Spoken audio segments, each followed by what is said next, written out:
You're on the Punchline with Kelly Pavlik and James Dominguez. And you got a nice little show today. I do. We get to talk about Lomachenko. Definitely. And you got guests on. We got Christy Martin. And Caryn Tate. What do you think? Well, I'm excited to talk to Christy Martin. You know, we met her about a month ago, and she's such a wonderful person. I just looking forward to talk to her again. And I always like talking to Caryn. Her boxing knowledge is awesome.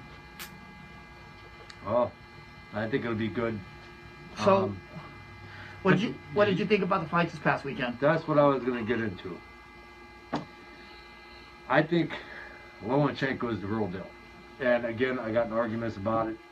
He's just too good right now. At that weight class, I don't see anybody touching him. I mean, the guy does things. Not only is he fast, but he's aggressive too. He's right in your chest. He makes you miss. Yeah. He does things that are just I haven't seen anybody do it. I don't think there's going to be anybody who's going to beat him in that weight class for a long time.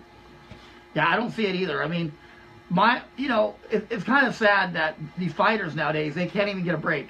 Lomachenko wins right away. They have him fighting Mikey Garcia, or they have him fighting Rigondeaux. Give the guys a break. They just fought. I agree. And you get into the matchups of, I don't know, like him and, okay, Rigondeaux is a good fighter, great fighter. I mean, he's probably the most talented along with Lomachenko. No, I agree. And I can't say that I may have to edge towards Lomachenko just a little bit more skill-wise, but see, here's the difference. Rigondeaux moves around more, and yeah, he gets himself out of the way of punches. He don't throw as many punches as Lomachenko does, and he's smaller too. True. You know, so he's naturally a little smaller. If that makes any difference with the style of fighting that they fight. But exactly. As where Lomachenko is in your chest the entire time, making you miss and bringing a fight to you. Rigondeaux moves on his feet around the ring more, and again, like I said, sometimes he makes nice moves, but he's too far out of range. So with that being said, if they were to fight, I would have to go with Lomachenko due to the fact that he's in your chest, he's going to throw more punches, and he can move while in midair while punches coming. True. And again, Rigondeaux is that good. To most boxing fans, they may think that's going to be a boring fight. Plug it into Kelly's because it's a map book. Most fans may think that's a boring fight, but I personally don't think it is. No, I don't. But do I see? But what I do see is Rigondeaux just being too small for Lomachenko. I mean, people are saying Mikey will beat Lomachenko in size. What makes you think Lomachenko will beat Rigondeaux in size? But again, what my saying on that, with their styles, yeah, will size actually really play a role in that? I think styles. I think when it comes down to actually being hit, it'll play a factor. And you know, I've never seen Lomachenko's chin tested, but I have seen Rigondeaux, and he has been hit solid. He doesn't take punches too well. Yeah, I would lean more towards Lomachenko because he comes at you. Yeah. He's in your chest and he's fighting. In a close tactical fight, I think that would also push in his way when it comes to the scorecards. Yeah. And with him being the aggressor. Well, I agree. But, you know, again, Rigondeaux is just they say a fighter like Lomachenko comes around once in a lifetime, but it's kind of hard to say that because Rigondeaux is almost every bit as good. Yeah, you know, I'm not going to say he is as good because Lomachenko does different things. Like I said, Lomachenko will dodge a punch while he's in your chest and you're firing it, and he's at a different angle. But Rigondeaux is every bit. So. Well, you know, this weekend I just couldn't bear to watch it. You know what I mean? I couldn't bear it either. It was a bare necessity. Yeah, the fight got very boring somewhere in the mid rounds. But you know what though? Well, I was almost said Bear Cabelli. Bear Cabelli. But you know, I mean, I was really impressed with him. I like the killer instinct of Lomachenko, and that's something he's built up over those past 9 fights. Yeah. You know what I've been hungry for today? Some salmon. It's a panda. And some bamboo shoots. Sticks.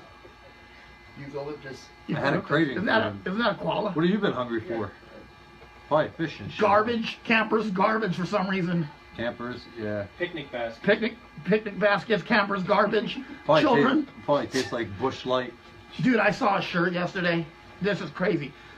Some guy had a shirt, and on it, one of our buddies, the one that runs Youngstown boxing page, Mm-hmm. he had a shirt and it had Chris Hansen on there. It said cock blocker. That's fucking horrible, dude. I shouldn't even be laughing at that. That's horrible. Chris Hansen, cock blocker. So get 50,000. Yeah, but we'll get back into the fun stuff. But I don't know, man. Like that Lomachenko. Again, now getting into that with him and Mikey Garcia. Yeah. Now people are gonna be like, "Oh, you're biased because you take Mikey Garcia on every fight." Here's the difference in that fight. Mikey Garcia is technically sound, as I say it over and over and over. Exactly. And And on top of that, Mikey Garcia is fast, and he could hit. He could hit at the weight class that he is at now. The weight class that Lomachenko is below. Yeah. Okay, so keep that in mind now. He makes the moves, and he's going to be naturally bigger. Lomachenko will try to bring it to him, but Mikey Garcia's size and with his ring generalship, I think takes him to a win in that fight. I agree. Lomachenko is going to be in there. Lomachenko also uses his strength. He's naturally strong. And the thing that Teddy Atlas was bringing up, which I don't agree with, and I was shaking my head.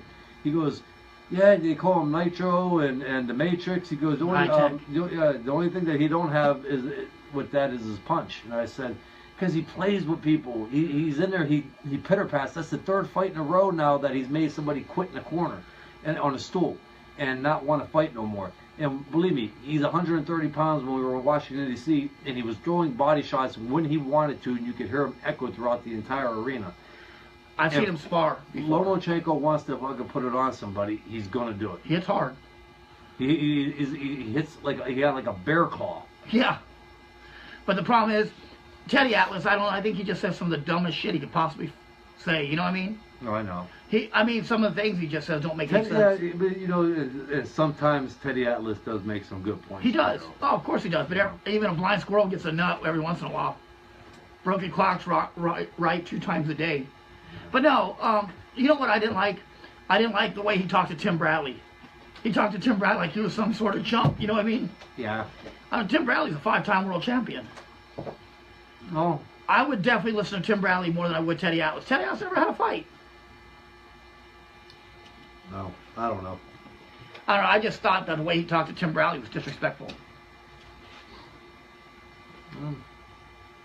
What are you going to do, though? Nothing. Tim Bradley signed up for that. Darren James is bothering about a T-shirt. I'll get you a T-shirt, Darren. I promise. Is there anything else? Any questions? No questions. They're just talking about They're just talking about Darren James is speaking in cursive. What's that? Darren James is talking in cursive. Speaking in cursive. Yeah. I wish I had a shirt. Give me a fucking shirt. I need a shirt so I can wear it out to clubs. I need a fucking shirt. Should get a shirt of the bear. Get some of this bear duke. But yeah, so that's how I looked at it this weekend. I thought, hey, early on in that fight though with Lomachenko, boy, he just missed a couple. See, that's dangerous for Lomachenko because of his style. Yeah. That kid could fire some bombs. Yeah. That kid was known as a power puncher, and he fired a couple. When you're on a defense like that, Yeah. and Lomachenko's in your chest, and he's busy with those little pitter pass shots, setting them up. Yeah. But sometimes you get a guy like him, that kid that fired those punches off the ropes. Mayaga? Yeah, he just missed a couple of them. I mean, he tapped the chin on a few of them, but dangerous. And that's something that maybe Lomachenko may need to go back and work on when he's got somebody on the ropes like that. Yeah, agreed. I think maybe slow down on those little pitter pats because the guys are already in a defensive mode. Yeah. If you notice, Mayada, or however you say his last name, Mayaga. He was on the ropes and he was covering up already. Yeah. So you're already winning that round, being the aggressor. And at that time, I think Lomachenko needs to go back to maybe 1 or 2 shots to the body, feint, come up with an uppercut. Yeah. But throw like three punches, maybe 4 punches instead of, leaving because you're still leaving your hands out there. Yeah. And you're throwing like 10, 11 punches, which is taking more energy no matter how good a shape you're in. And then you're leaving your chin there for him to fire something when you're not expecting it. No matter how good your reflexes are, you may even you might have bad luck and he gets lucky and you move right into one of his ball punches.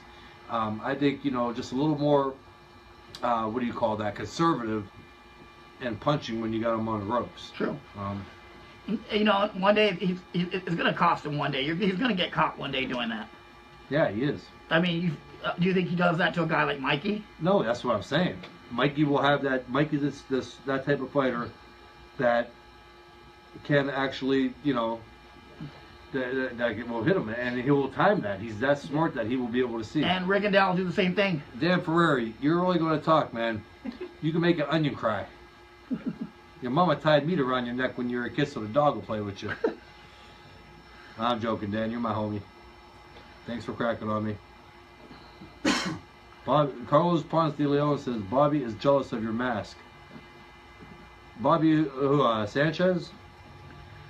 Bobby Sanchez's head is as big as these masks that we got on. But he had a big old fucking knuckle cheeseburger all sweaty and shit, trying to eat it. Yeah, but I'm getting ready to take it off. It's getting hot.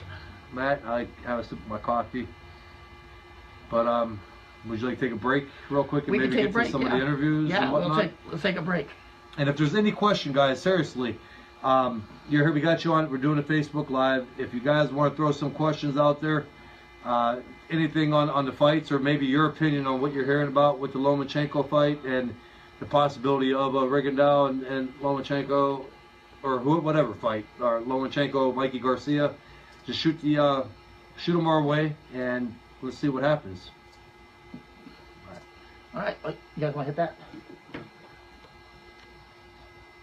All right, you're back on the air. You're listening to the Punchline with Kelly Pavlik and James Dominguez. I enjoyed the bear hats. I did too. I think it kind of broke up the monotony of things, so it was pretty fun. Yep. We'll get them back on again. We got little things with that. We got ideas with it. But we're going back to what we were talking about at the beginning of the show. The fight this weekend. Kind of was hoping to see if we got any more people asking questions on it or what they think. We'd like to hear opinions or whatever anybody else has to say. Yeah. Oh, yeah. I mean, that's the main part of our show is to be able to ask questions and be able to talk boxing. That's what we like to do. Yep. But I'm trying to get back to this right now. How do we find out? Go to your Punchline page. I'm on it. But it should be right here. Yeah, we're trying to open up to see questions if there is any. Well, this is not live. This is. Okay. Now we are live. All right. There you go. Yeah, but anyways, going on that fight, I read on social media and these boxing groups, people talking about it. People are leaning towards Mikey Garcia kind of now after the performance he had against Broner. Yeah. And I could agree. I mean, honestly, but I tell you what, man, I watched that fight. I had it recorded. I went to a couple of amateur shows, and just the things that Lomachenko does, though, I ain't seen it. No, I ain't seen it in a long time. I have not seen that kind of talent. Probably. Like I said, the only other one, and it's funny that it's around it's at the same time, is Rigondeaux. But even still with Rigondeaux, like I said, and I'm sure I'm going to get hit with a lot of people like, what the fuck you talking about? Rigondeaux just but he just don't do what Lomachenko does. No, he don't. I mean, he's right there, and can he do it if he fought that way? Probably, he might be able to. So, who knows on that? But I think he's just more of a mover.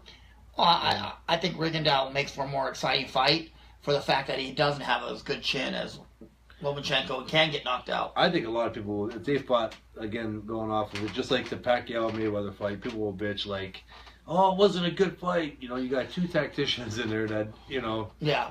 And to the non-boxing person, they'll probably think it's a boring fight. But to the average boxer or boxing fan, they're going to, really respect what they would be doing if they fought. True. The tactics and everything else that goes into it. I agree. So how was your amateur fight this weekend? It was pretty good. There was a nice turnout for the fights, and I had a couple good fights, but it went pretty well. The main thing, I took my son, and that was kind of like the biggest only boxing match he's been to live. I try not to. If he wants to box, I want it to be his choice. I don't want to put him in that sport. Yeah, exactly. But we'll see though. We got 2 guests today. Who do we got on first? Christy Martin's going to be first, and then we'll have Caryn Tate, which is, I think, exciting. I love talking to both of them, so I think it'd be great. Yeah, that'd be good. Interesting to see what happens. Again, guys, we're on Facebook Live. If there's any questions or anything, shoot them our way. And Jeremy, you're right. Miguel was touching Lomachenko in that fight, and he was going to. He's a world champ. He was the next world champ, and he's going to land. So that's what we were saying at the beginning of it.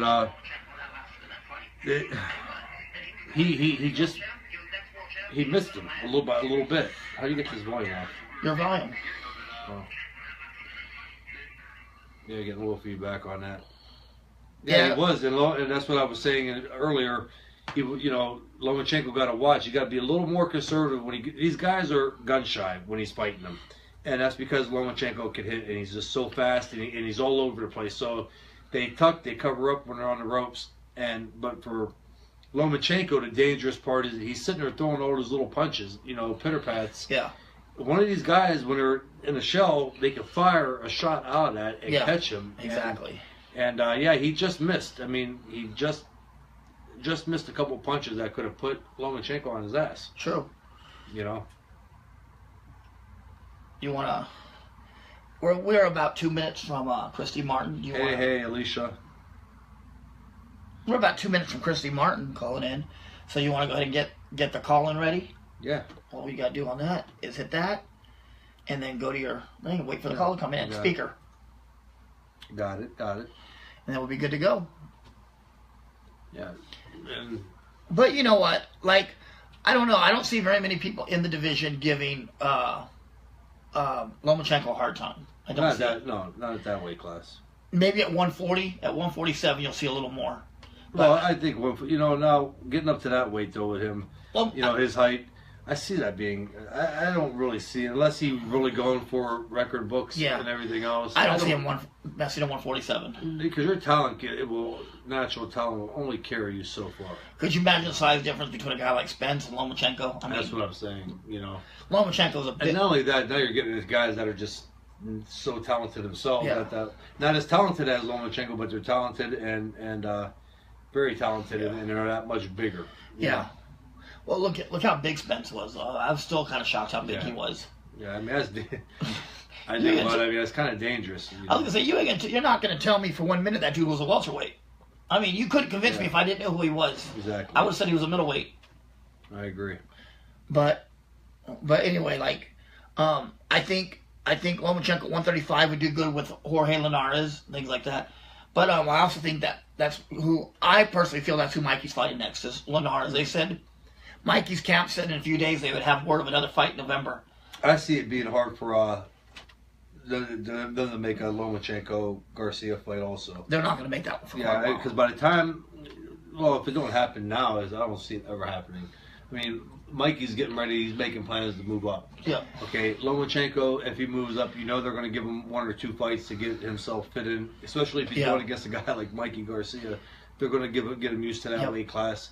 And then by that time, Mikey might be making moves up to 147 because Mikey is the type of guy who will fight anybody at any weight. So he will. That's it. Okay.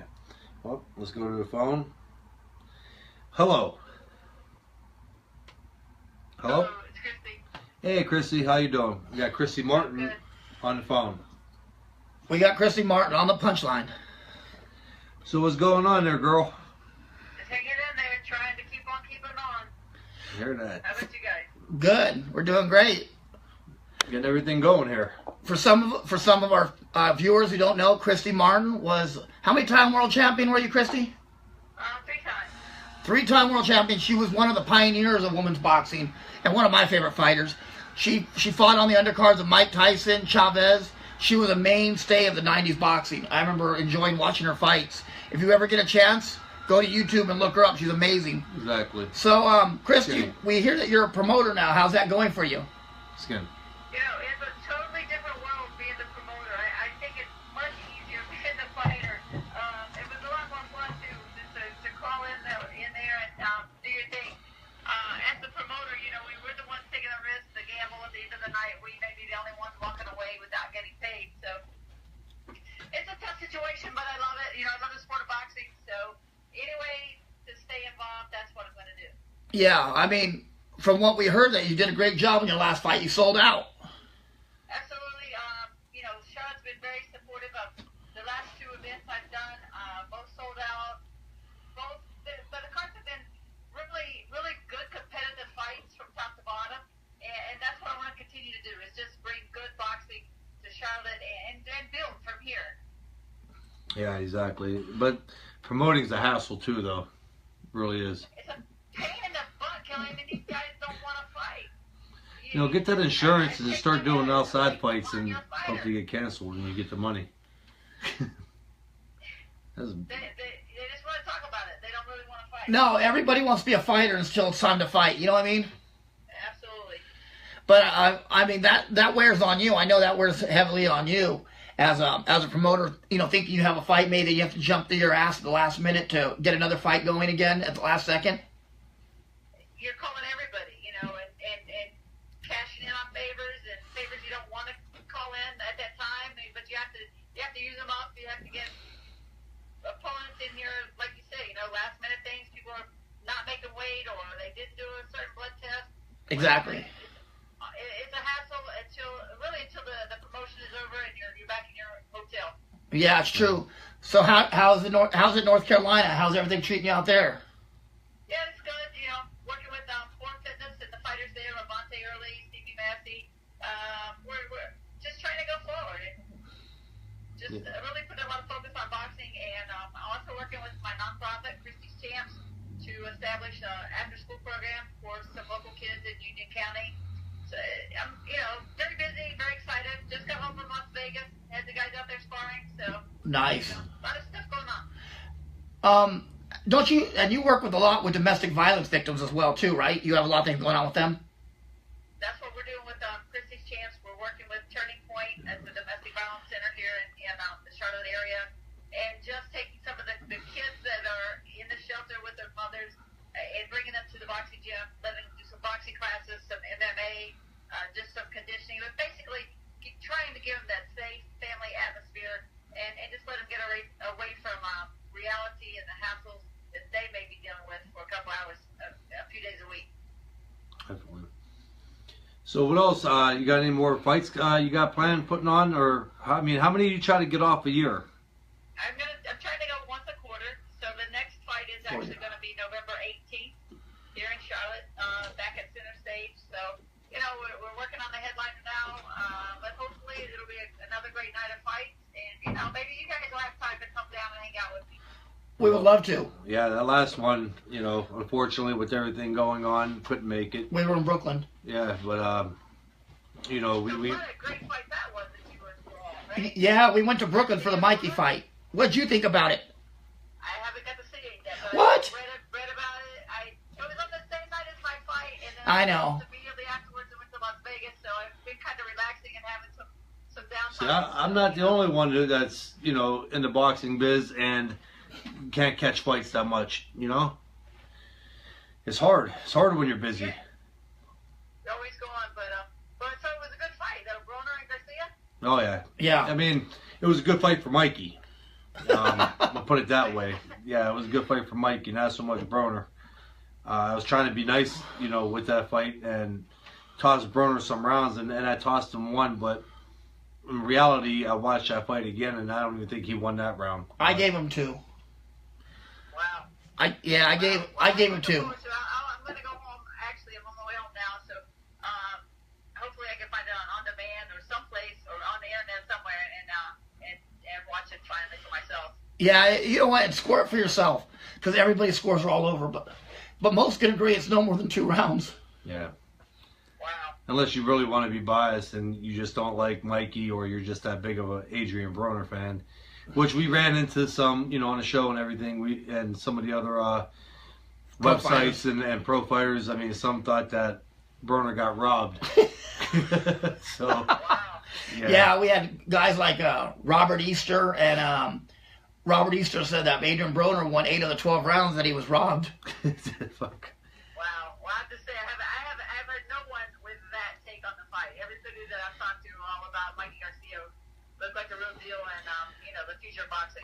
Well, you know, Christy, the day before we got there, we went and visited Mike in the hotel room. Me and Kelly did, and we got there, and first thing me and Kelly noticed was Mikey has the color in his face. You know what I mean? He has color in his face, and he looks healthy.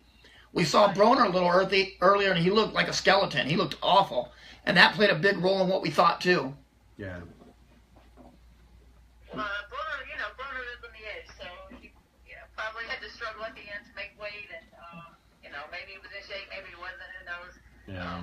But as you know, Kelly, gonna fight a real fight like that, you have to be focused and yeah, everything's got to. corners. When you get to that level, everything has to be on point, from weigh-ins to training camp to conditioning to, just how you feel that day, what you eat. Everything has to be on schedule and in the right place when you get to that level of fighting. When you're facing a Mikey Garcia, you can't have any flaws. But so, what do you think right now? What do you think about boxing? The state of boxing in 2017, how it's going, how it's been so far? Well, on the positive side, we're seeing so many more fights on, free TV. Lomachenko was on ESPN, so that's all positive. I think boxing's getting more exposure, and the guys at the top level are fighting on free TV. So that can never hurt boxing. No. Just to see fights like Broner and Garcia being made, that's what we need more of. Just exactly. fighters fighting each other. Kovalev, Ward, Spence, and Brooks. All these fights out there. So far, I think it's been huge. And then the weight classes, your welterweight division right now is just jam-packed. And you're excited not only for the end of this year, but 2018 to see what lies ahead. Well, Mikey just said that they were coming out with a decision. They have a decision made, and in a few days they're coming out with a new with a fight for November already. And we're thinking it's probably either Linares or either Danny Garcia. Wow, Yeah. great fight, and that's the thing, we need to see champions that are willing to fight. And That's rare. not just once a year, but to fight once a quarter, or 2 or 3 times a year. We need to see these guys so we feel like we need to feel invested in them as well. Exactly. And what's your opinion on the state of women's boxing nowadays, Christy? I know you would know better than us, and we wanted to ask you how you feel about women's boxing as a whole now, the state of it.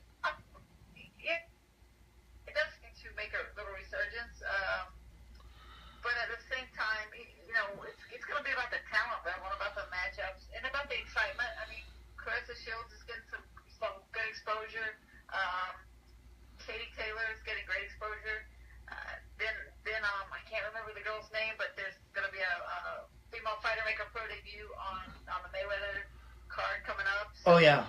it's going to be opportunities. It's going to be these women able to stand up and really make a big splash, so that people will start to watch women's boxing again. It makes you wish you were around this time where the money was at finally, I mean, when you guys fought, you guys had to work. You guys had to work second jobs just to keep fighting. Yeah, I was lucky because with King being my promoter, boxing was my job, boxing was my life. But I was just very fortunate because most of the women, as you said, were working a second job or a real job. And But do it. I mean, I don't think it's a job when you love what you're doing. I never even considered boxing a job. exactly. And when it became a job and I was just doing it for the money, I would retire. I didn't. Yeah. But that was my thought anyway. But in all fairness, you were one of the pioneers of the sport and the first superstar of the sport. Yeah, I think I was in the right time. I was in the right place at the right time, and anybody that brought excitement to a show under Mike Tyson, they were going to continue to get exposure. That was the thing. You weren't afraid to mix it up. You weren't afraid to get hit. You weren't afraid to bleed. I mean, that was big for fans. Yeah, you know what else too?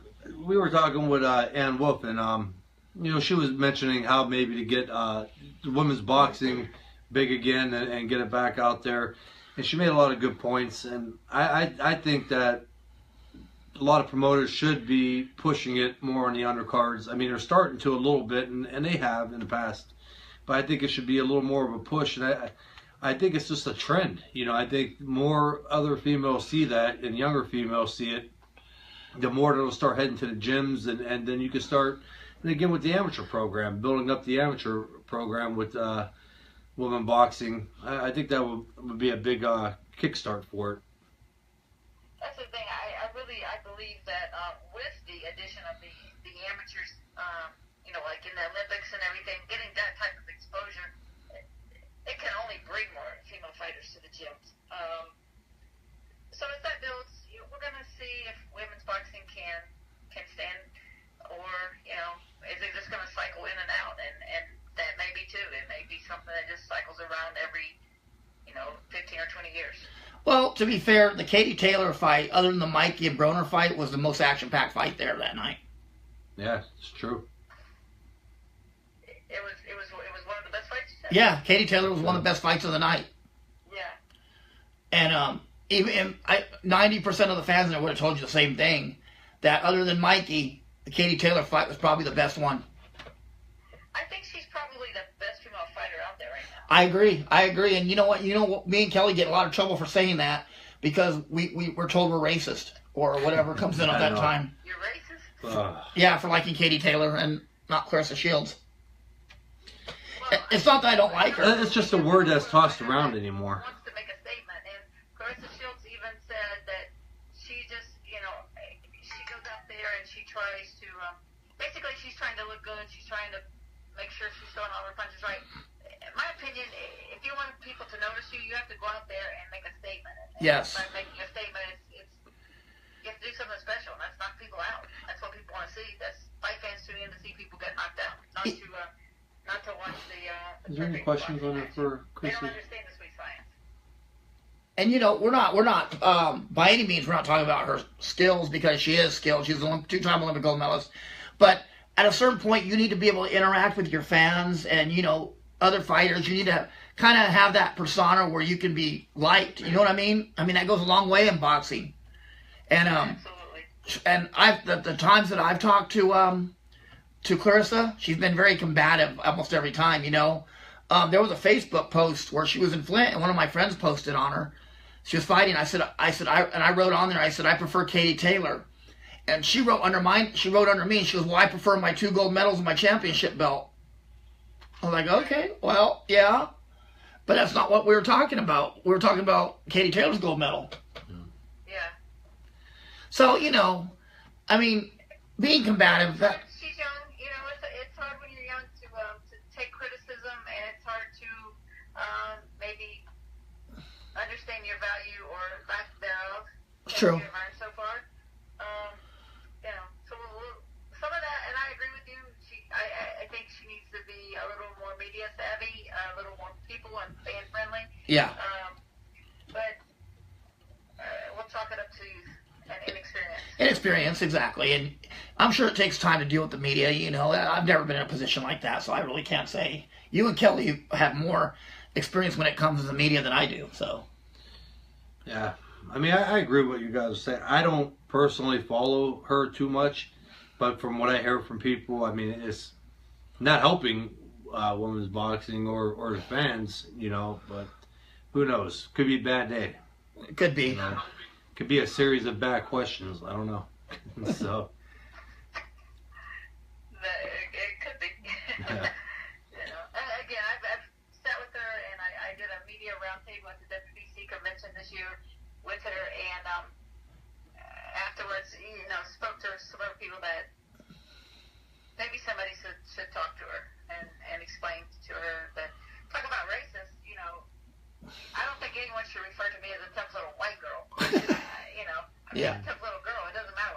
Yeah. Or a good weight fighter from the Midwest. Keep getting thrown into everybody's mix. Or yeah, or Kelly with Dana Rosenblatt syndrome. He's a good white fighter from the Midwest. Yeah. Yeah. But no, I mean that's just something that gets thrown around pretty easy. If you don't, Oh my God. If we said we wanted Mikey to win, me and Kelly were racist. Well, that's not the case. I told him my favorite fighters are Roy Jones and Felix Trinidad. I don't know. I pick fighters on their skill. On their skill. Sugar Ray Leonard. Sugar Leonard, yeah. So. But it's just an easier word that gets thrown around now in boxing, and fans throw it around at each other, and it's crazy. I wish boxing wouldn't come to that. Right. I wish the world wouldn't come to that. Exactly. Agree, but let's get past it. So I have a question to ask you. We, as former boxers, we always like to talk about weight. How was cutting weight for you when you were? Did you have trouble with it? Oh my goodness, absolutely had trouble with it. Yeah, I don't know. I don't think there's too many fighters that walk around at their fight weight, or what Bernard Hopkins maybe did. Lomachenko. I got a question for you on that. Women are uptight about their weight and don't let people know. How was that for you? When you had a? Are you kidding me, Kelly? That was like the worst thing ever. Like you stand up there in Las Vegas, when you have those big scales, which always in my mind I could just see like at the fish market or something. Yeah, I can imagine telling like this thing. All these people they yell out your weight. Like, really? Can't you just even say that low? Just tell her, seeing a guy from the head commission, like, turn around. Just turn around when I get on a scale, okay? Yeah. What kind of things were you eating in camp to make weight? The typical stuff that you wear, the plastics, Abilene all the time, and in and out of sauna. Yeah, you know what's funny about that too? You just go through the things you have to go through. Yeah, you mentioned the people that don't box and that are like, I'm sure not a lot of people on the average day with a regular job, I'm sure they're not losing weight using Abilene, but you mentioned that to people who don't box and they look at you like, what the hell, why? Why would you put that on you? You don't feel like having to explain That's to them. makeup remover. Yeah. But you know what? Abilene was for rich people. We used to use rubbing alcohol and baby oil. Remember, you'd pour about a quarter of the baby oil out and put a quarter alcohol and shake it up, and it worked just as good, and you smelled good after. Right. Yeah. Well, Chris, is there anything you want to throw out there? You want to promote anything or let anybody know what's going on? Yeah, we're just have everybody, especially in the Charlotte area, to get ready for November 18th, and look out for Christy's Champs. It's a nonprofit that we're going to do a lot of positive things with domestic violence survivors and victims, with their families, with everything, just to help them grow and get re-entered into society. Awesome. Yeah, we'll talk to Amy and have her push that on our website. On our website and on our Facebook page too.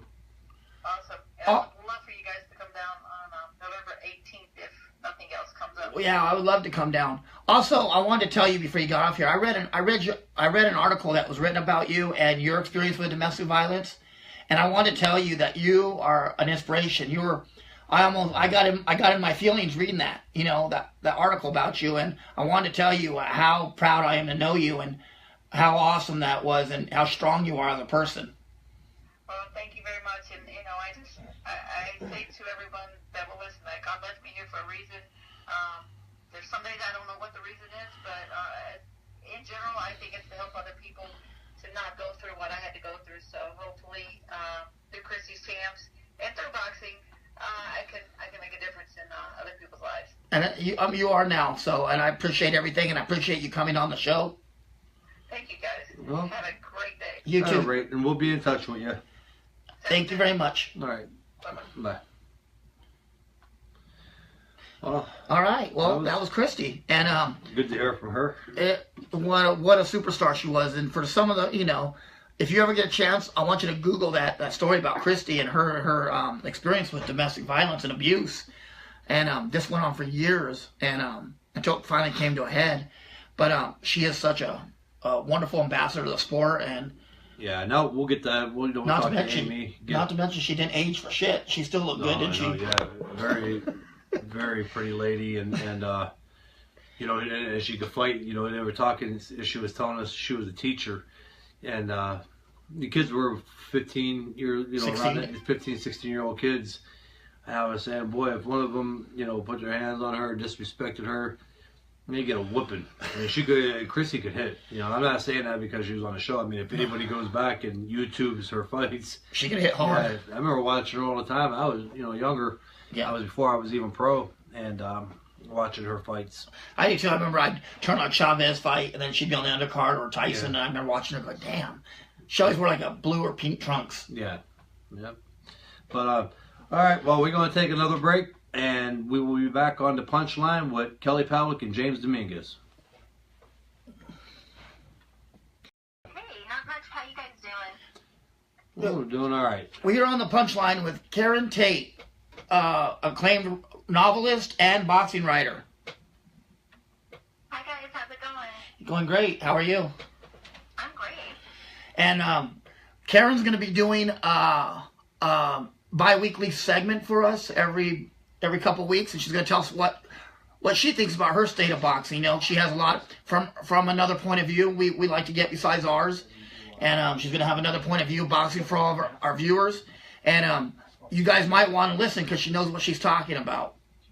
So go ahead, Kelly. You get to ask Caryn first. What do you think about the last couple of fights that have happened? We want to get your opinion and intake on them. Oh, sure. Which ones, well, last week I fought Adler Shields. I don't know if you guys already talked about that one, but I thought Shields just looked phenomenal, and I was already, I already had pretty high opinion of her and her skills before that fight, but that fight she actually surprised even me. I just thought she, completely demolished a legitimate champion there and Nikki Adler, and it was pretty astounding. Oh, I did not get a chance to see that one. I did watch it. Yeah, I recommend it. Yeah. I did watch it, and I agree with you. I thought she did a great job. We talked to Christy Martin before you, and my only take was it. I don't know if Christy and Kelly agreed, but Chris is a great fighter, but what she could use is a good PR person to teach her how to handle media a little better. Yeah, I don't disagree with that. I mean, she's young. I think, she still has a few things to learn and some experience she needs. But I don't think that's a bad point. Yeah, that's what Christy was saying too. Sorry, go ahead. Yeah, that's what Christy Martin was saying too. Same thing. She don't. I can't really touch on it. I mean, I don't know. I haven't seen her. I think I may have seen her fight once. I haven't really paid attention to it, so I kind of don't want to put my 2 cents in. Well, no. No worries. No, I mean, what I was going on was the comment, about that her and Shakur Stevens made on Floyd's daughter. I mean, to go on about that's that's a young person mistake, and then there a friend of mine was posting her fight on Facebook, and they were talking about her. I said, I'm a big fan of Katie Taylor, and I prefer Katie Taylor. Well, she actually wrote me back and said, well, I prefer my 2 gold medals and my championship belt. Well, I'm sure Katie Taylor appreciates her gold medal too. Yeah. So I mean, that was, everything is not an argument. I just like Katie Taylor. Yeah, I totally hear you there. I may have a crush on Katie Taylor. I mean, I don't know. Sorry, go ahead. He said he may have a crush on Katie Taylor.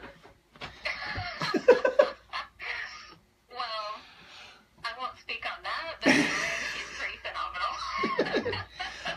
So, what did you think about the Mikey Garcia Broner fight? In the ring, I can't comment too much on what she does out of the ring. I don't pay a lot of attention to that, but in the ring, I'm super impressed. My concerns before the Adler fight were that, I felt like since she turned pro, she's been fighting a little bit wild and, hasn't been using her skill set as much as I would like to see as she did in the amateurs. And I felt like, hey, you're now facing a legit champion.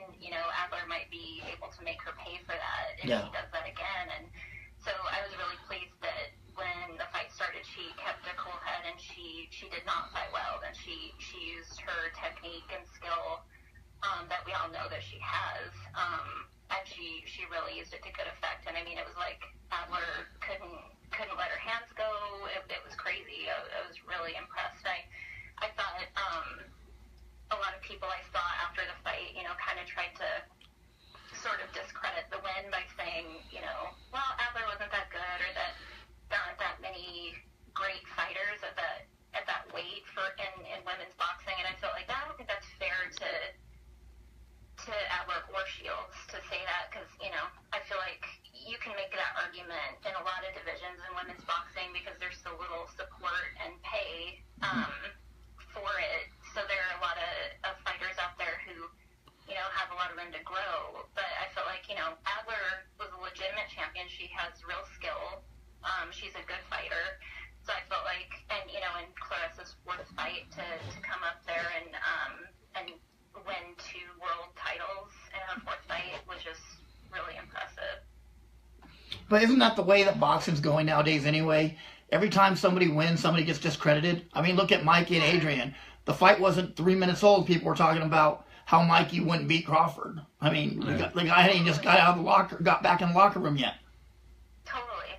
I mean, in a way, I kind of like, I wouldn't say I like it, but I don't mind that kind of talk as much because it gets people excited about what this fighter has next, right? So in Mikey's case, like, oh, well, I don't think he could beat Crawford, and it gets people talking at least. So I don't mind that as much as the actual discredit. Like, to your point about Garcia and Broner, I also saw a lot of people after the fight, not before the fight, but after it was over, being like, oh, Broner had lost it anyway, and he wasn't that good or whatever, and it was like, that's not right, and you weren't saying that before the fight. Yeah, I get like really pissed off, and I have proof on this to show that I'm right.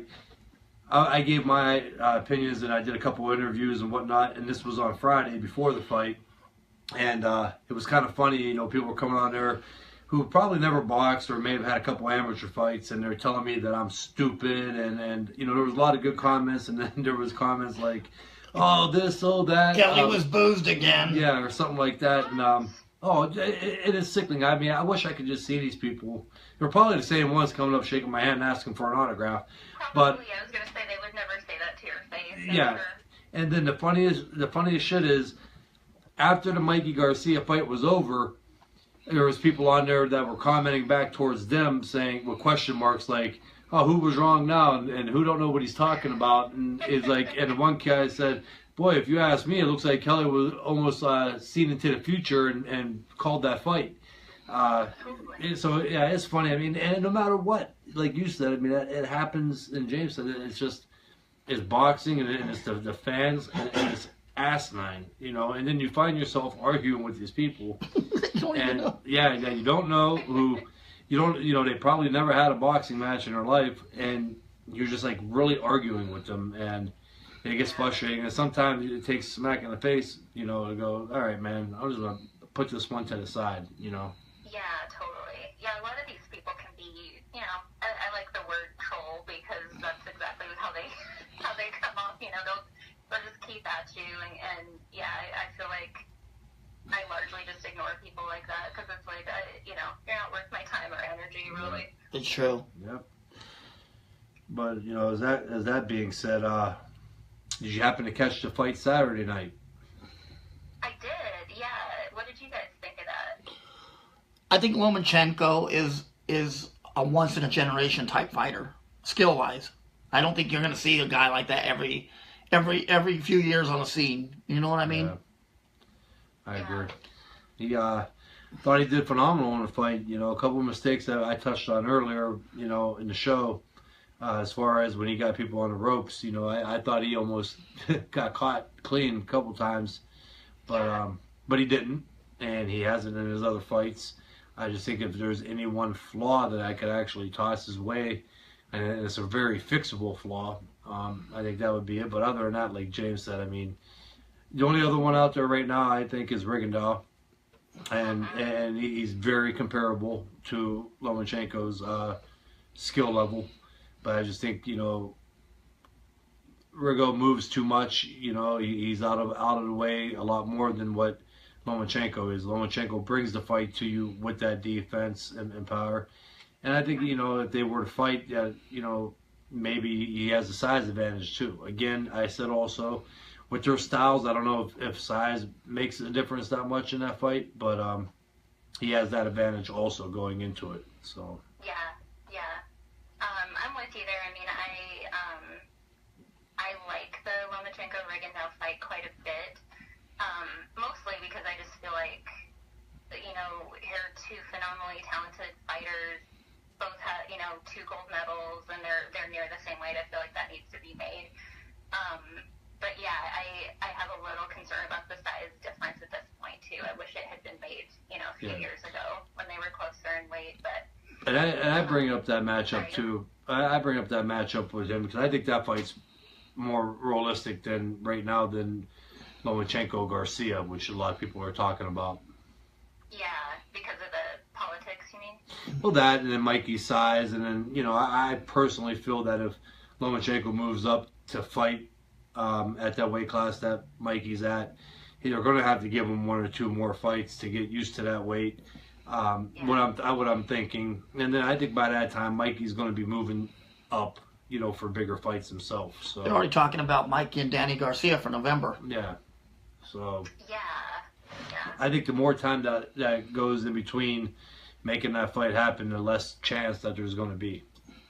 Yeah, agreed.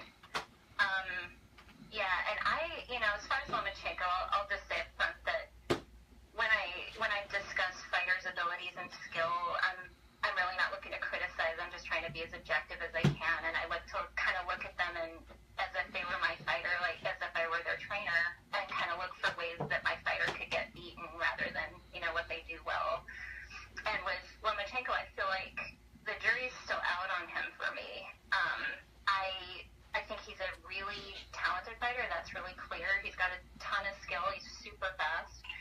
But I see him do a couple things that I think could end up being issues against higher level opposition. And, you know, maybe we can talk about it offline or whatever, but Kelly, I would love especially for you to kind of rewatch a couple of his fights with that in mind when I tell you what it is and see if I'm right, because I'm curious about it. I haven't heard anybody else mention it. You call me anytime offline. I said you can call me anytime offline. Okay, cool. No, I would be interested. I mean, I've seen some flaws also, but I mentioned it. Well, I seen a flaw, and I mentioned that. You know, and again, we have to go back and also remember that he really don't have that many pro fights. Right. He has 7 more than people give him credit for. Yeah. He was in the World Series of Boxing. I don't care. Without headgear and smaller gloves, you're fighting pro fight. Yeah, but yeah, you know, but I've definitely, you know, sometimes I get caught up in just how talented somebody is, and I don't pay attention to it. It's hard for me when he's in there dominating the fights like he is. But yeah, if you have what you're saying, and if you see him, you know, and then he gets in there against a guy like a Mikey Garcia, I'm very sure Mikey would expose those flaws, you know. That's my thing. It's like, you know, I think that, I mean, a certain way you might be able to say it is, I feel like Lomachenko's kind of looking like a young Pacquiao as far as, you know, his foot movement and his activity, his speed, right? And I feel like somebody who could fight too, because I feel like, you know, they were super technical fighters and they were kind of able to, you know, see through the movement and the activity, if you will, to sort of, you know, have a style that counteracted that. And I feel like Mikey and Rigondeaux might have that as well. Exactly. I made that comment the other day that Mikey wouldn't be rattled by Lomachenko's movement or his angle punches. He wouldn't be shaken by it because he's a patient guy and he's already studied him. Yeah. I mean, don't get me wrong. Mikey would come out worse for wear in that fight regardless because Lomachenko's just that good. Yeah. But it would not be easy. You know, it'd be a hard fight regardless. But I really do think that Mikey could take advantage of Lomachenko the same way Salido did. Yeah, and I was going to mention him, actually. Like, I feel like, not you guys, but a lot of, you know, media I see about Lomachenko, people seem to kind of forget about the Salido loss. And I feel like, I think that fight showed us a lot about Lomachenko. primarily that I feel like he's very vulnerable to a buzzsaw type Yes. style. And I think, not that that's specific to Lomachenko, I think a lot of boxers these days are vulnerable to a buzzsaw, but We talked about that, remember? I think he could be in trouble if he faces another guy who, not that Mikey's a buzzsaw, but he, like in a Broner fight, I think that he showed a certain level of, doggedness there that I think could be put to good use against somebody like Loma. Yes. I don't see on that point there though. I have to say from this point. I mean, if you fought in that World Series of boxing or not with no headgear and smaller gloves, it's not pro boxing. He's getting paid. But it's not. But it's not pro boxing. It's not. It's amateur is not pro. And to go out to the Salido fight, I mean, it was a second pro fight. I mean, most of your world champion and good prospects come up and are groomed, and they get used to, it's a process of getting used to pro boxing, and they start you off 4 and 6 rounders, then 8 rounders, and then 10 rounders. I mean, some people say that Salido exposed them, but again, I go back that was a second pro fight. But yeah, like you were saying on that, but also that's for a normal amateur. This guy's 396-1 with 2 Olympic gold medals. Totally different than pro. But you've seen every style you can possibly see at that level. But you haven't seen it in 3-minute rounds, and you have seen it in 3-minute rounds. And I'm talking about. Yeah.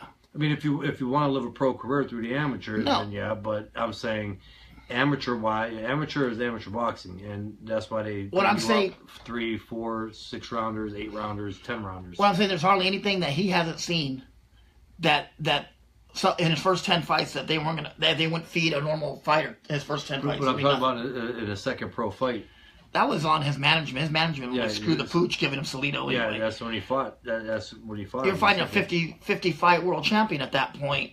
I mean, come on, that guy's a workhorse. So, but I mean, he's look at the guys like Inoue. What's he have? 8, 9 pro fights, and he's a world champion. He's done the same thing. Yeah, Inoue is awesome, man.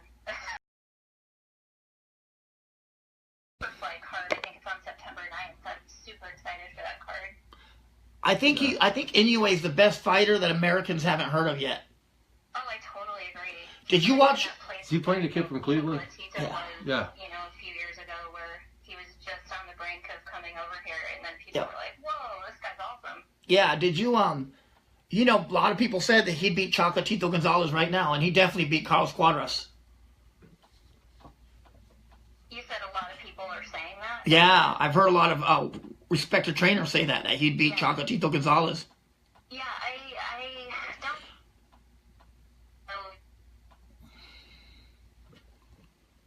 don't. Are you there? Well, off air a little bit for a second. Okay. Oh, they're okay. You can hear me now? Yeah. Okay, cool. But yeah, I think Inoue, honestly, I think he could beat Chocolatito right now. I don't know about Cuadras. I think, I kind of feel like Cuadras is really underrated by most people. I think really highly of him. I think he's a phenomenal boxer, and I think that would be a really, really tight matchup. Yeah. And I would love to see it. We'll talk offline. I'll tell you some cool stories about Carlos Cuadras that we can't say on the air. Awesome. One of my mentors and trainers is Rudy Hernandez, who trained Carlos Cuadras, and Robert Garcia trained Carlos Cuadras. So we've actually got to hear a lot about Carlos, and but we'll talk offline. Carlos is a good guy. He's talented, but I got some interesting, some funny stories that you'd love to hear. Awesome. I love it. Sounds great. But yeah, and I was going to mention too, on that same card, I think it's just like potentially the best card of the entire year, not just, best fights necessarily, but the best card. We have, Inoue versus Antonio Nieves, who's no pushover. Yeah. And then Chocolatito Gonzalez versus Sorin Bisai in the rematch, and then we have Gallo Estrada versus Carlos Cuadras, and I feel like, what a phenomenal card. I actually thought Chocolatito was robbed in that fight. I thought he won that fight. Yeah, I agree with that. I mean, I actually didn't have it kind of close. I mean, I gave some rounds. You know, I thought they were actually close to stopping that fight in the one round. What was that, ninth round? He was taking a beating, and then I didn't see how he won that fight. I was like, wow. Interesting. I did have it close, but Did you? I could have seen it go either way, kind of, in that fight. But The early round, well, I should say, yeah, the early. I go back now. The early rounds, he gave up, but I thought he just controlled, you know, middle to the end. It was funny because I thought Quadras lost his fight, and I thought Chocolatito won his. Oh, that's interesting. I definitely did not have Quadras losing his fight, but it was a much tougher fight than I would have liked to have seen for him. But it's interesting too, though, because I thought Quadras beat Chocolatito when they fought. Did you? I did. We were there live for that fight, and I thought Chocolatito just did enough. Okay. I mean, Quadras was the mover, and he was using his defense a lot better, but I just thought that Chocolatito was kind of pushing him around a little bit. Interesting. Yeah, I just thought Quadras landed more clean punches, you know, in more rounds. That's the short version. Yeah. Yeah. Maybe the thing with Chocolatito is that he's just his style too, though. You know, he's always the aggressor. So many punches, even, you know, close rounds could look like they go towards him because of, you know, activity-wise. Chocolatito reminds me of a. Actually, I do think that's why he's won. Like, I would also say, like, his fight with Estrada. Yeah. You know, I think it was back in 2012. That was an awesome fight, first of all. But when I watched it a few times, and I thought it was super close. And I honestly think that's probably the biggest reason it went to Chocolatito, much like the Quadras fight. It was. He looks great. He always looks really aggressive. He's coming forward. He's throwing a lot. You know. Yeah. You know, when I look at Chocolatito, he reminds me of a busier Michael Carbajal. Yeah. You know what? Yeah, I think maybe hits a little harder. He might. I don't know, Carvajal's got punch knockout power. Yeah, but he just, maybe because it's just been so long, he kind of looks like he's just a little thicker. And, Who, Chocolatito? Yeah. He probably is a little thicker. Yeah, but I think. But I agree, that's a hell of a comparison right there. He just reminds me of him by the way his technique is and style. You know, personally with him, a lot of people, you know, I like his style, but I think if you're in great shape and got good skill and a good chin, you know, you could beat him. I think as we've seen last fight, you know, his last fight. But I still thought he won, but the other kid had a little better endurance. Yeah. I think he just faded, you know, like I said, middle to late rounds. His output in the beginning of the fight was a lot. Yeah. So Caryn, I do have a question, and I know you're not going to get away from being asked. Conor McGregor, Floyd Mayweather. Uh-oh. Yeah. Oh man, you want to know like how I think it's gonna go? I want to know what you think about the fight, how it's going to go. Well, you know what? That's a fight that I feel like I see a lot of people complaining that it's happening, and I'm not one of them. I feel like, hey, this is a huge payday for these guys. It's a huge opportunity business-wise. I don't begrudge them that. I think good for them. You know, they're going to make more money than most fighters could ever dream of, and I feel like anybody who does this for a living, you deserve as much money as you possibly can make, so go for More it. than just about any athlete in any sport would see. What was that, Kelly? I said just about as much money as any athlete in any sport would see, unless they have an 8-year contract. Totally. So, yeah, I definitely don't begrudge them having the fight. But, I mean, to me, it's kind of a no-brainer for Mayweather. Like, there should be... I mean, I think there may be a few rounds where, in the early rounds where Floyd's, trying to figure out McGregor's odd timing and movements because, he's coming from a different sport. But, yeah, after that, I don't think it should be very competitive. Yeah, exactly. James mentioned it. I agree. The first 2 rounds, I see maybe with that style, the awkward style, giving Mayweather, a hard time, but I still see Mayweather winning those rounds. And I see after that, I just see Mayweather figuring it out. He's a very smart fighter. I see him figuring it out and just laying it on McGregor, pretty much doing what he wants, by the middle rounds. Totally. Yeah. I don't see how that can't happen, to be honest. Well, what is your opinion on the whole Paulie Malignaggi McGregor thing with McGregor releasing a video, a picture saying Paulie Malignaggi said it was bullshit, that he was never knocked down, he was tripped, and that you don't go out, you don't take camp stories out. You know what I mean? You don't spill sparring stories. Yeah, no, I agree. I think that was in poor taste in McGregor to release stuff like that. But it's not a surprise to me. No. Like he seems to be willing to do pretty much anything to market the fight, and so it wasn't surprising to me that he started doing that kind of stuff. And I think the fact that he hasn't released the actual video of the sparring session says it all, you know? Yeah, you know what's funny about that, and you bring that up. I was watching another interview with Paulie, and he said that, he was being professional about it. He goes, I'll say more, because I guess he's commentating the fight. He said he'll say more when the time comes. But he goes, that the arrogance, he said that, first of all, how he treats the sparring partners, he puts them up in, like, shitty places and apartments and everything else for the amount of money. Makes them pay for their own food? Yeah, for the amount of money he's making that fight. And he was going on with that. Then he said that, he's going to break everything down come fight night. He's going to be professional about it and not tell anybody anything right now. But, a good point that Paulie made too, and I thought it was funny. He goes, if they want to send pictures and post them out there of him stepping on my foot and me falling down and saying that he dropped me, he goes, put the entire sparring session on there, on video. Put that out to the public. He goes, you're going to see a very different situation and sparring session than what you got everybody what you're trying to make everybody think. Totally. So. I mean, he's, and give it to McGregor. It's good marketing because, if you think about it from an MMA fan's perspective, you follow McGregor and he releases photos of, look, I knocked down this, professional He said he was boxer very arrogant and too. Sparring. Then they're going to be like, oh, well, he has a shot to beat Mayweather, right? So it's great marketing, but as far as the truth, I don't believe it. Yeah, the thing with most boxing fans is that are real fans, they know Paulie, and they know one thing that you really can't question on Paulie is his integrity.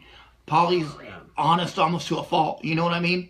Yep. Absolutely. And even in his interviews, he's not gonna lie about what happened. No. Yeah. So I mean, McGregor didn't fool anybody doing that. I mean, maybe for a few tap out wearing bozos he may have, but yeah, he didn't fool. Exactly. And like I said, Paulie, he's been very, very mature, I guess to say, and good about this whole situation. He's been respectful. He hasn't went really bad mouth to a point. McGregor, he has said that he's very arrogant. Again, that goes back mentioning how he treated his sparring He didn't partners. pay his bills. He didn't pay for his sparring. He didn't pay him for the sparring after they leaked footage of him on the canvas. And that kind of, I've heard that from a lot of people. Again, I don't want to say that McGregor is arrogant. I'm just going, reliable sources have said that he is, and it kind of makes me, cheer for Mayweather even more. It's not only the fact that I'm a boxing fan, but when you hear things like that, kind of when you do something to a nice guy like Paulie, you do. Exactly. Totally, and especially hearing how he treats his sparring partners and all this, particularly in light of how much money he's making. That's what they were saying. He said he was saying like when you do a camp for that kind of money, it's nice, but you don't have to go overboard for the partner. But at least make it where they have sheets on the bed. You know what I mean? Yeah, comfortable. Yeah, totally. Because at the end of the day, you want to do that because you want to get the best out of your sparring partners. That's why You want them fed. you want them It's fed. a win-win situation, right? Yep. I mean, look at Mikey. Mikey built a whole wing on his house for just the sparring partners. Yeah. Did you see that? Yeah. You mentioned that. Laundry services and their own kitchen, their own chef. Awesome. Yeah, I mean, that's something you want to do for your sparring partners. You take care of them, they're going to take care of you. Your sparring partners decide how good you're going to do in your fight. Right. And it really shows a lot about Mikey's character right there. Exactly. And the same with Paulie, like Paulie said, he didn't expect to be in a 5-star hotel or anything like that. He was just hoping for a sheet on the bed. Yeah, he said, going in, he didn't ask for no extra money. What they offered him, he took. Yep. He didn't need the money either. Exactly. I mean, you don't make it. I mean, he can live the rest of his life on just commentating the fights. Totally. So, but yeah, it's clear, he just for the experience, and then, you know, for it to end that negatively, I feel bad for him. Yeah, and we got to spend some time with Paulie. We walked into the Garcia and Broner weigh-in. We probably weren't in there 30 seconds, and Paulie grabbed Kelly, gave him a hug, and made him sit down and sit at his podcast. Oh, that's awesome. Yeah, it was a good time. Hopefully, you know, we're trying to get him on the show too. I know he's busy. I mean, he's all over the place. But hey, well, is there anything before we let you go that you would like to get out there or promote or? Well, just check out my writing as always on boxing.com and Fight Hype. And, you know, I just keep putting out more stuff. So, and you can also check out my website, which is CarynATate.com, for, you know, any news or latest info. Well, we're adding that to our webpage so they can do that because it's sure a contributor to our show. Yes. Awesome. Thank you guys so much for having me. This was really fun. Oh yeah, well, every other Tuesday you're going to be here. You're going to be used to us. So. I'll be here. All right. All right, Caryn. Well, again, thank you, and we'll be talking to you soon. Thank you guys. It's an honor. All right. Bye. All right, bye. Just want to take my clothes off now? And come in? Well, that was Caryn Tate. Caryn Tate on the air, and again, it's always fun having her on. She's just so damn knowledgeable, and not saying it because she's our guest, but she's just so knowledgeable in the sport of boxing. And I had one disagreement with her, but she made a point that where she had, you know, backup, I guess, for it in her taste, but she knows it and she watches it and she can explain why she feels that way. I don't think we really want a show where we all agree with each other. I don't want a show where we lick each other's ass every episode. Do you? No, it's not fun that way. No, I mean, we disagree sometimes on fights. You know, we disagree on rounds. Like Me and you were arguing at the Broner fight on features fizzlers. We were arguing at the Broner Garcia fight on rounds. Yeah, the first round and the ninth. I seen it different. You know, with that being said, I can see why you may have taken Broner in that first round. Honestly, I mean, I can really see that. I mean, it's not like that was just an idiotic choice that you had there or opinion. Yeah. But from my standpoint, I just thought that Mikey was more of an aggressor, and the punches that landed more cleanly was Mikey Garcia. Even though there was only like 4 of them thrown. I could see from your point of view on the same thing on the first round why you would have scored for Mikey. Yeah. So I mean, it kind of just went to what we judge on, you know, as us judging what we were looking for. I don't know, maybe because I was an aggressor in my fights. Yeah. You know, and that style was just. But I don't do it all the time because of that reason. I mean, I really watch, and I'll give my opinion after the first time I see it. But I really like to give an opinion after the after the second time watching it. So.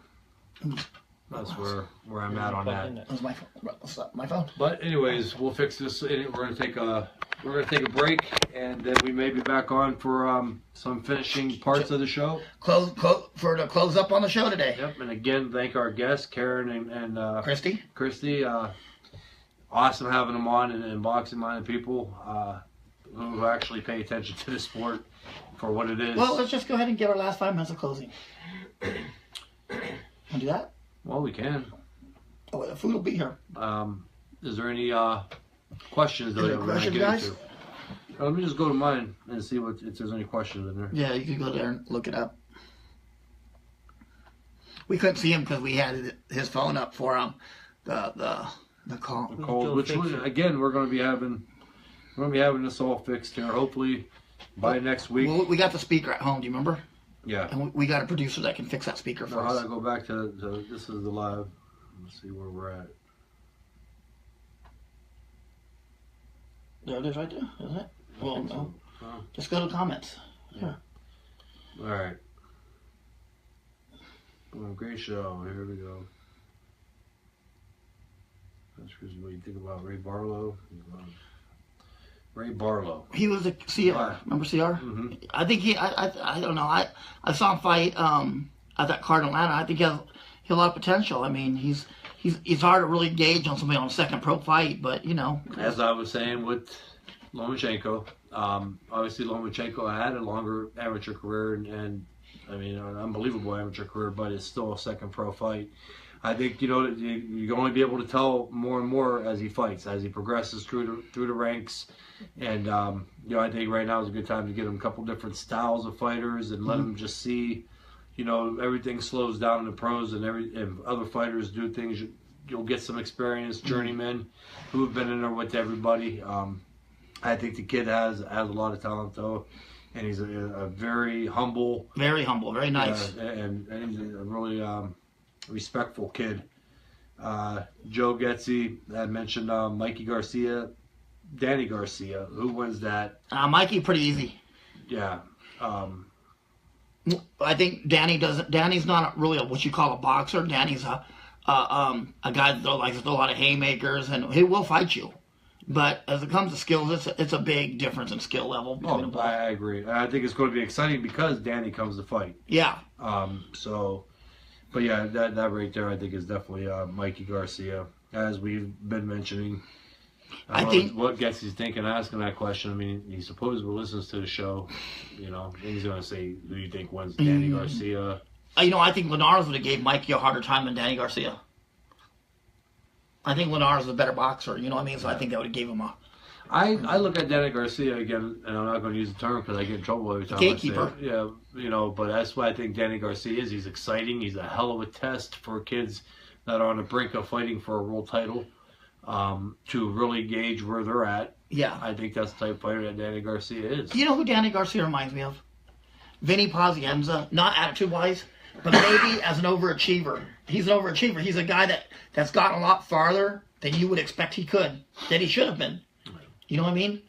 Like, say with Vinny Pazienza, he wasn't the greatest fighter. He wasn't the most talented guy. But he went a lot farther than he should have. He carried the Ultimate Warrior routine a long way. Yeah, they used the God-given talent that they were blessed with. And he made the most of it. Yeah, they made the most of what they were given. And, people can say that about me. So, sure. It's, it is what it is. Yeah, but I think your career was a little different than Danny Garcia's. I mean, I think you were blessed with a natural ability, a natural talent. You know what I mean? You didn't. He beat Matisse, yeah, but Matisse comes right to you too. He did. He leaves, and then he beat old Eric Morales. Well, he beat Amir Khan, who has no chin. Yeah, and then going on that again, Danny, because his style too, though. I mean, I credit Danny Garcia. Yeah. On the fact of his style. I mean, it's not. I'm not insulting him at all by no means. I'm just saying, because he comes to fight, man. He's a ballsy, durable guy. Oh, he's not afraid of anybody. That's why I say he's a great fighter to gauge your up and coming guy. Yeah, he's not afraid of shit. And he still can win a fight. He has enough pop and his style. He can still win fights that he ain't supposed to win. And he's a naturally bigger man. Yeah, people don't realize that he has 2 inches of height on Mikey. But as far as but again, if he was to beat Mikey, I say the same way that maybe McGregor beats Floyd Mayweather. Just right time, right place, and everything falls in. I don't see it happening though. Honestly, I don't see Mikey being outskilled by him. Yeah. I don't think you're gonna knock Mikey out. Mikey's been with some heavy punchers. I think if you can be in the ring with Edwin Valero, even people say just sparring, it doesn't matter. You get hit, you get hit. You're in the ring with Matisse, Valero, Brandon Rios, Maidana, and you're telling me, and this guy didn't get dropped. He has a chin. Yep, definitely. And you got the experience too. You're probably not gonna show him anything that he hasn't seen. Well, and also Mikey sparred with a prime Pacquiao at 15 years old. I mean, people didn't realize that. That takes balls. Yeah. I mean, and that's experience. That's stuff that you're taking with you.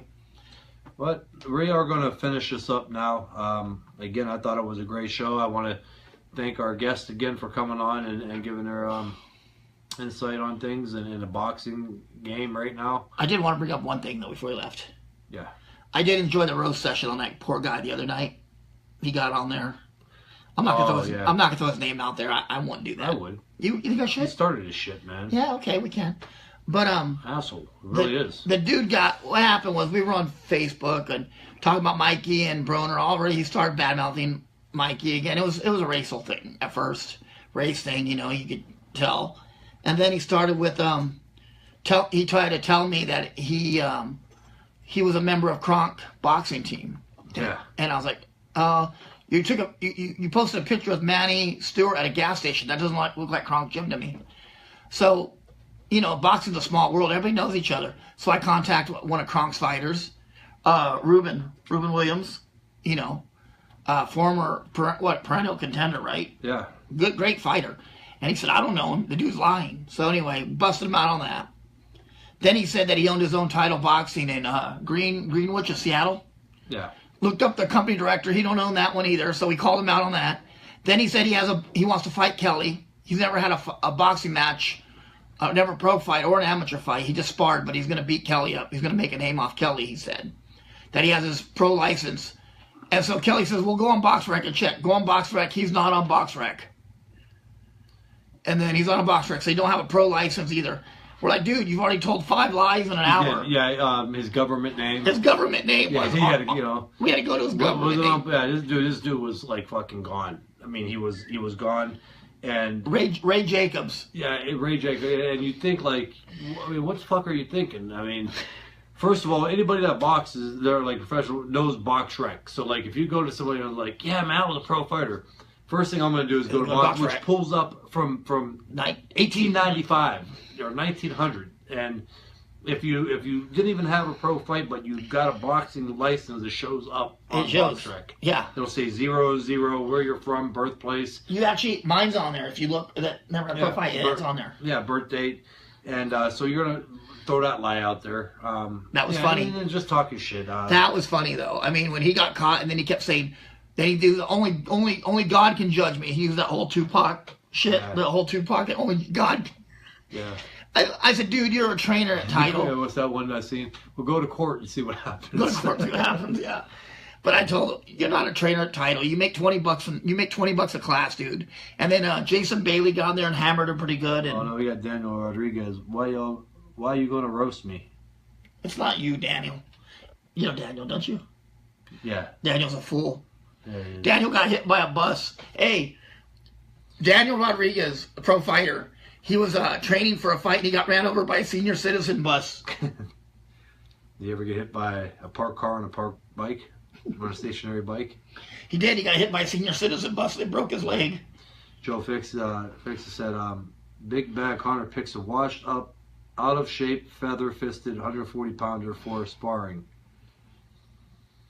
I mean, I agree with as far as his punching power, but I'm talking about Paulie. Yeah. But Paulie could fight. Paulie could definitely fight. Paulie whipped that dude's ass. And you know what, Joe? And Connor, again, going back to the sparring session where they showed the pictures on social media and everything else, and Paulie calling him out, I thought it was such a professional way of doing it too. Like, well, just show the whole fight then. If you got the balls to show that one picture, show the whole entire sparring session. Yeah. And again, they won't do that. Yeah, it'll be released anyway. Paulie has it. He just waited to release it. Well, I know what you're saying, Joe. I know you're not disrespecting. But yeah, going back to that, and like Paulie said, he goes, he stayed professional all the way through. He goes, I'm not going to do anything to ruin the fight. But he said, come fight night, he's going to be commentating. He's going to give his analysis and breakdown of it and what he thinks, and he's going to throw out the flaws of Connor. Mm-hmm. I think. And he's not. Father Time shows up on everybody at different times. Yep. It does. And I think Paulie hit harder than a lot of people gave him credit for. I think Paulie had a lot of hand problems too.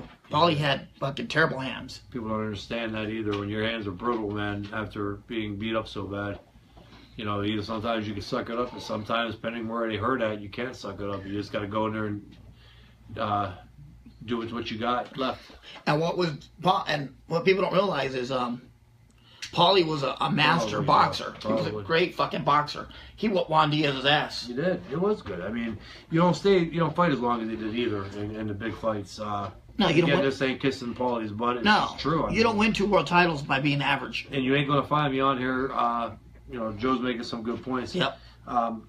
But you're not gonna find me on there bad mouthing the kid. I mean, no matter if he was not a good fighter or if he was. Yeah. I just think he's. I got to meet him personally, and very few people this day and age can you meet and have respect for. So exactly. And that's how I am, and I keep it honest with that.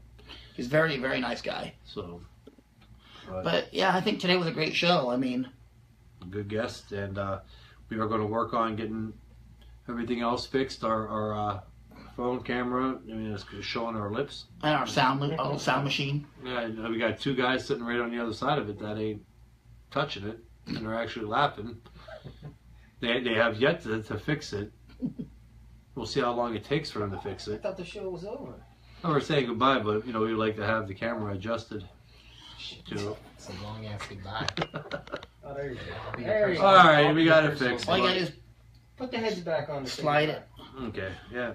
Well, we're gonna say bye. The panda and the grizzly bear or brown bear says goodbye, and we will be back on Tuesday, and we will talk to you. If you guys got any questions, still you keep hitting it on this Facebook Live even after we're off. But thanks again, and thanks to our guest. Have a great day.